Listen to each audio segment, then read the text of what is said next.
जय संविधान, जय भीम, महात्मा गांधी की जय, गोडसे मुर्दाबाद।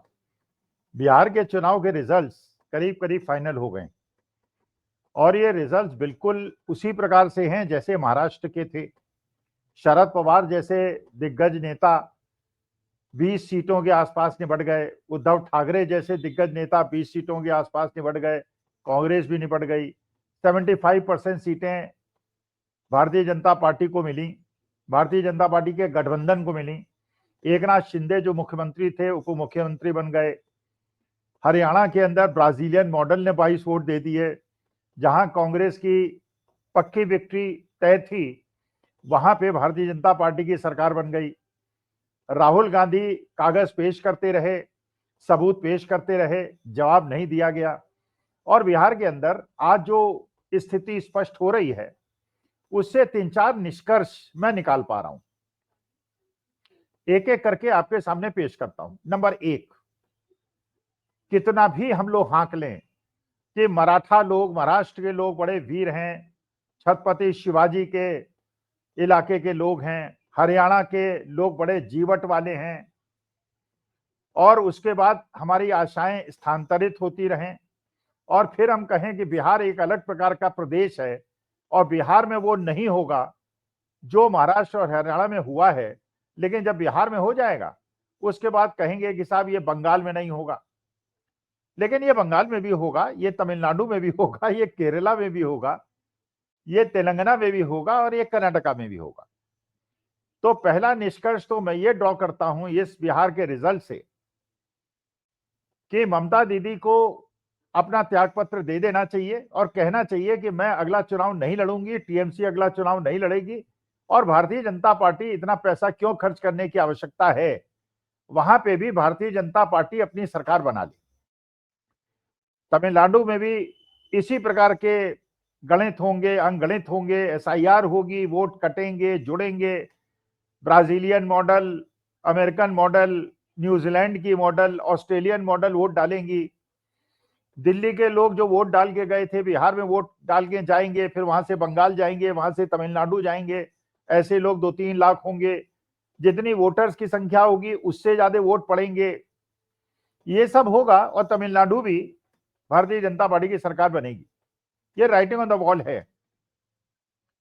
यही तेलंगाना में होगा, यही कर्नाटका में होगा, ये केरला में भी होगा। आप देखते जाइए, केरला में भी होगा। और उसके बाद ये जस्टिफिकेशन दिया जाएगा, इस कारण से महिलाओं ने वोट दे दिया, पुरुषों ने वोट दे दिया, दलितों ने वोट दे दिया, दलितों जाटों के बीच में संघर्ष हो गया, इसलिए भारतीय जनता पार्टी जीत गई।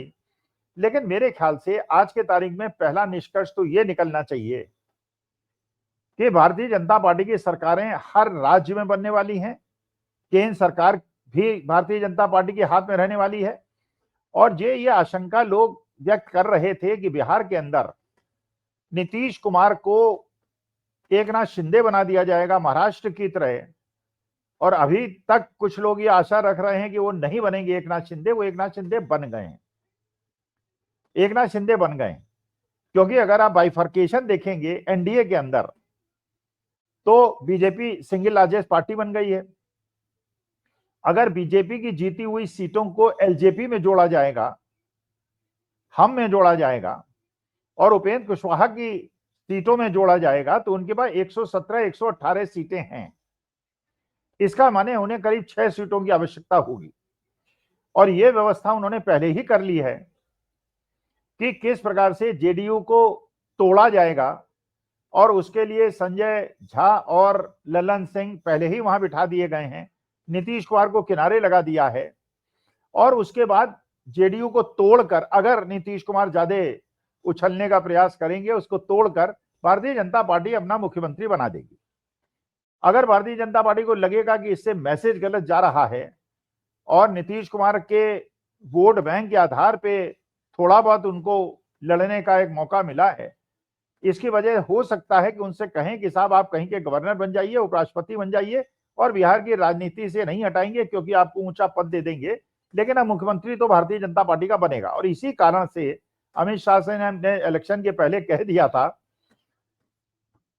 कि इलेक्शन के बाद जो विधानसभा के चुने हुए मेंबर्स हैं वो चुनेंगे कि मुख्यमंत्री कौन होगा। तो एक निष्कर्ष तो ये निकला कि अगले जितने भी चुनाव होंगे उसमें भारतीय जनता पार्टी की सरकार बनेगी। नंबर 2, एकनाथ शिंदे महाराष्ट्र में बन गए और नीतीश कुमार बिहार के एकनाथ शिंदे बन गए।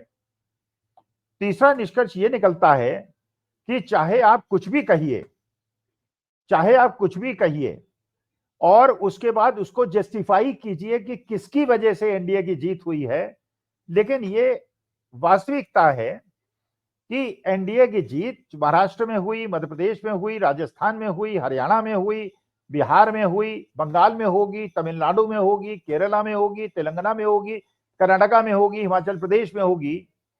और उसका मुख्य कारण कि जो इंडिया गठबंधन है वो चुनाव आयोग से लड़ रहा है और चुनाव आयोग बहुत ताकतवर है, वो नियम बदल सकता है, जितने वोटर लिस्ट में नाम है उनसे ज्यादा लोगों के वोट डलवा सकता है, एक एक आदमी 4-4, 5-5 जगह वोट डाल सकता है। जबकि चुनाव आयुक्त को मैंने कहते हुए सुना था कि अगर एक आदमी ने 2 जगह वोट डलाया, एक भी एग्जाम्पल दे दीजिए। और आप जानते हैं भारतीय जनता पार्टी के 10 लोगों का एग्जाम्पल तो साथ में आ चुका है। और उसके बाद राहुल गांधी आज से 6 महीने के बाद एक प्रेस कॉन्फ्रेंस करेंगे, हाइड्रोजन बम और कुछ न्यूक्लियर बम छोड़ेंगे और उसमें बताएंगे किस किस मॉडल ने कहां कहां वोट दिया, एक एक मकान में 600 वोट पड़े, एक एक आदमी ने 6 वोट डाले। और उसके बाद कोई उनकी बात सुनेगा नहीं, सुप्रीम कोर्ट उनकी बात सुनेगा नहीं और उसके बाद सरकार ऐसे ही चलती रहेगी। अब सवाल यह है कि जब इंडिया गठबंधन के बाद चुनाव लड़ने के शक्ति नहीं है और जो लोग आज की तारीख में इंडिया गठबंधन का साथ देते रहे, हम लोगों को भी सुनते रहे, यूट्यूब पे भी सुनते रहे, वो कब तक हिम्मत करेंगे, कब तक ये आशा में रहेंगे, मुगालते में रहेंगे कि महाराष्ट्र हार गए तो हरियाणा जीत जाएंगे, हरियाणा हार गए तो दिल्ली जीत जाएंगे, दिल्ली हार गए तो बिहार जीत जाएंगे और चुनाव आयोग एक भी चुनाव जीतने नहीं देगा और उसके बाद फिर एक छत्र राज चलेगा। लेकिन चलिए, यह भी एक परीक्षा की घड़ी है देश के लिए और ये देश की जो एक सैद्धांतिक संघर्ष चल रहा था महात्मा गांधी गोडसे में, तो एक महात्मा गांधी का गोडसे ने हत्या की थी और उसी प्रकार से हम गांधीवाद की, अहिंसावाद की हत्या होते देख रहे हैं। और ये भी देखना बड़ा अब विस्मयकारी होगा कि Tejashwi Yadav, Akhilesh Yadav should also read as to what is written on the wall. यही उत्तर प्रदेश के अंदर होने वाला है। उत्तर प्रदेश के अंदर भी इसी प्रकार से एसआईआर होगा, इसी प्रकार से वोट घटेंगे, बढ़ेंगे और अखिलेश यादव इलेक्शन हार जाएंगे और उनका भी वही हाल होगा। पिछली बार तो चलिए उनको 125 से 130 सीटें मिल गई थी, अगले बार इलेक्शन में उनको 30-35 से ज्यादा सीटें चुनाव आयोग नहीं लेने देगा और तेजस्वी यादव वाला उनका हाल बना देगा। जबकि इस बार चुनाव में अखिलेश यादव ने तेजस्वी यादव को जिताने के लिए अपनी जान लगा दी थी, अपने मेंबर ऑफ पार्लियामेंट को भी लगा दिया था। तो ये जो निराशा की भावना इंडिया गठबंधन के अंदर पनपेगी, इस वजह से नहीं कि एनडीए बहुत मजबूत है, लेकिन ये अब बिहार के युवाओं को सोचना है, बिहार की महिलाओं को सोचना है। महिलाओं को ये सोचना है कि जब उनसे वादा किया गया है कि उनको 2 लाख रुपए मिलेंगे, 1.5 करोड़ लोगों को 2 लाख रुपए मिलेंगे, भत्ता बढ़ेगा, लड़कियों को 50,000 रुपए देंगे, वृद्धा पेंशन बढ़ा देंगे और सबकी तनख्वाहें बढ़ा देंगे। तो उसके बाद ये मैं आशा करता हूं कि जिस प्रकार से रेखा गुप्ता ने दिल्ली के अंदर जो वादे किए थे पूरे किए, जैसे उन्होंने कहा था जहां झुग्गी वहां मकान, और अब झुग्गियां तोड़ी जा रही हैं, उसी प्रकार से झुग्गियां वहां भी तोड़ी जाएंगी। बिहार के अंदर भी 1 रुपए में 1000 एकड़ जमीन अडानी साहब को दिया जाएगा और बिहार की जनता, बिहार के युवा जब नौकरी मांगेंगे, पेपर लीक होंगे और उसके बाद उन पर लाठीचार्ज होगा। लेकिन फिर कहा जाएगा चुनाव जीत गए, इसका माने जनता हमारे साथ है। तो इतनी असहाय स्थिति में देश के युवा हैं, देश की महिलाएं हैं, देश के वो लोग हैं जो लोकतंत्र और संविधान की बात करते हैं, जो महात्मा गांधी की बात करते हैं। लेकिन अब ये सोचना होगा तेजस्वी यादव को, अखिलेश यादव को, स्टालिन को, ममता बनर्जी को कि ऐसी स्थिति में जब आप चुनाव जीत ही नहीं सकते, जनता कितना भी आपको वोट दे दे, कितना भी समर्थन दे दे, कितनी भी पब्लिक सिंपैथी आपके साथ हो, आप चुनाव नहीं जीतेंगे और आपका वही हश्र होगा जो महाराष्ट्र के अंदर हुआ, जो हरियाणा के अंदर हुआ, बिहार के अंदर हुआ। तो ऐसी परिस्थिति में जहां देश की आर्थिक स्थिति खराब हो रही है और जहां पे जीडीपी गिर रही है, लोन बढ़ रहे हैं, हम पूरे विश्व में अलग थलग पड़ गए हैं। और जब दिल्ली के अंदर एक बॉम्ब ब्लास्ट होता है, उस समय हमारे देश के माननीय प्रधानमंत्री भूटान बर्थडे मनाने चले जाते हैं और अमित शाह साहब भी बिहार में इलेक्शन की मैनेजमेंट के लिए वहां तैनात रहते हैं।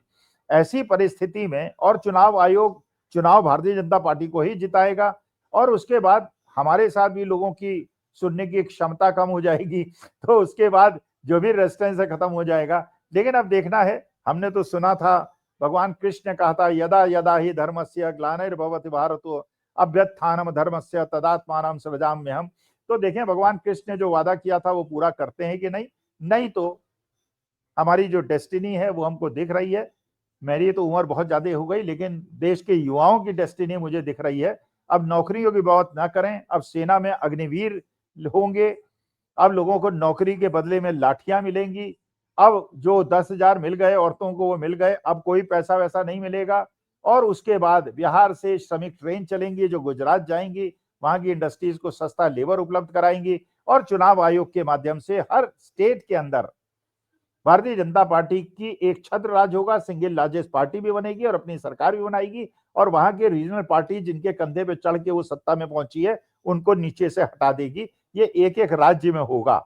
अब ये राजनीतिक दलों का काम है, हम लोग तो गैर राजनीतिक लोग हैं, इनका काम है ये देखना कि इस समस्या से कैसे समाधान पाते हैं।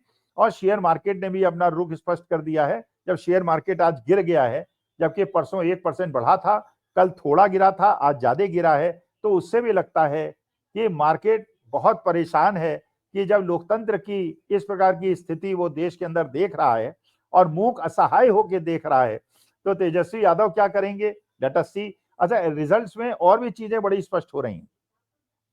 हम लोगों की आशा था कि IP Gupta will perform very well, उनका एक वोट बैंक है। Mukesh Sahani will perform very well, Mukesh Sahani को भी एक सीट नहीं मिली, उनके भी उप मुख्यमंत्री बनने की सब उनको खत्म कर दिया क्योंकि वो एनडीए छोड़ के आए थे। आईपी गुप्ता का जो पान समाज था जो पिछली बार एनडीए के साथ था, इस बार महागठबंधन में आ गया, उनको भी एक भी सीट नहीं मिली, उनको भी दंड मिल गया। नीतीश कुमार को भी इतनी सीटें दी गई हैं कि अगर वो आरजेडी के साथ आ भी जाएं, महागठबंधन के साथ आ भी जाएं, तो भी वो सरकार नहीं बना सकते। तो ये आंध्र प्रदेश के अब चंद्रबाबू नायडू को देखना है, और नीतीश कुमार अब ऐसी स्थिति में नहीं है कि अपने मेंबर ऑफ पार्लियामेंट्स को अपने साथ रख सकें, क्योंकि संजय झा और लल्लन सिंह भारतीय जनता पार्टी के साथ हैं। तो मेरे ख्याल से हम लोगों के पास we don't have any other option but to wait and see as to how the democracy in the country survives. आशा कम है, लेकिन आशा रखनी चाहिए, आशावादी होना चाहिए, इसलिए हम आशा पे जीवित हैं। और आप लोग जो हमको सुनते हैं, आपके धैर्य और धीरज को प्रणाम कि आप अभी तक सुनते रहे। अब आगे देखिए, हिम्मत हम भी शायद हारेंगे नहीं, क्योंकि हम तो महात्मा गांधी और बाबा साहब भीमराव अम्बेडकर को मानने वाले हैं, लेकिन स्थिति गंभीर है और अब देश इसकी क्या कीमत चुकाएगा वो देश जाने और बिहार जाने। हम तो भारत माता के सपूत हैं, हम तो भारत माता के लिए जो हमें करना है वो करते रहेंगे। बाबा साहब भीमराव अम्बेडकर, महात्मा गांधी के लिए जो करना है वो करते रहेंगे। नमस्कार, धन्यवाद और प्रणाम।